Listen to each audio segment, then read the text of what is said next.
All right, thank you, David. Now let's bring in the FDD's Cliff May, founder and president of the Foundation for Defense of Democracies. Cliff, welcome to you. We're so excited to have you today. I got ahead of myself. So can I ask you, first off, what are you expecting to see from Prime Minister Netanyahu's address to Congress tomorrow? Is there anything that he can say or do to help bridge the political divide over Israel?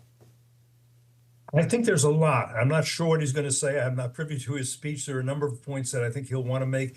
Let me start with this one, that he needs to make clear, not just to the members of Congress, but to the American people, that this is a war not of Israel against Palestinians. It's not even a war just of Israel against Hamas. What's happening here is a war is being waged by the Islamic Republic of Iran against Israel, utilizing the proxies, the foreign legions of Tehran. And by that I mean Hamas. I certainly mean Hezbollah, which essentially has taken over Lebanon and made it into something of a failed state. I also mean the Houthis, Ansar al-Islam, it's actually called, in Yemen, which, as you know, had a drone successfully strike Israel recently and strike Tel Aviv, which hadn't been hit before. He needs to remind Americans that for 45 years, in addition to chanting death to Israel in Tehran and in its various colonies, they're chanting death to America. So Israel is on the front lines against a common enemy. I think that should be a very key message that he tries to convey.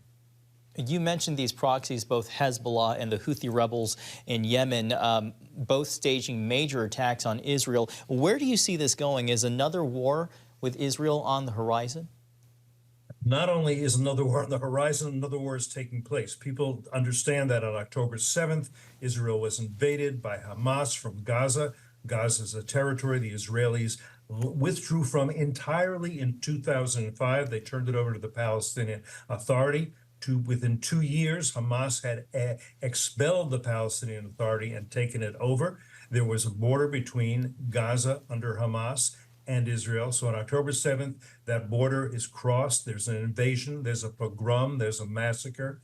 But starting on October 8th, Hezbollah begins sending missiles to the north of Israel. And there are something like 80,000 Israelis who have now been displaced from their homes in northern Israel.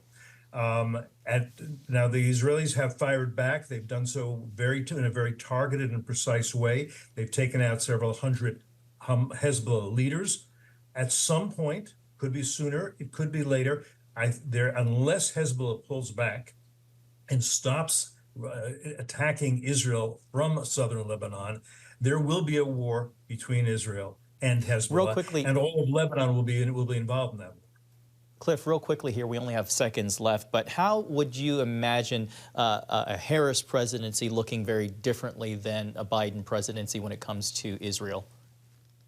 Hard to say exactly. For the moment, Harris will say my policy is President Biden's, but she has been, let us say, more equivocal about Israel, more interested in a ceasefire quickly rather than the incapacitation of Hamas's military and governing capabilities. My guess is that the Israelis are concerned that she will be more to the left of Biden if she comes into office. I wish we had more time. The Foundation for Defense of Democracies, Cliff May. Cliff, thank you so much for your analysis and your time. My pleasure.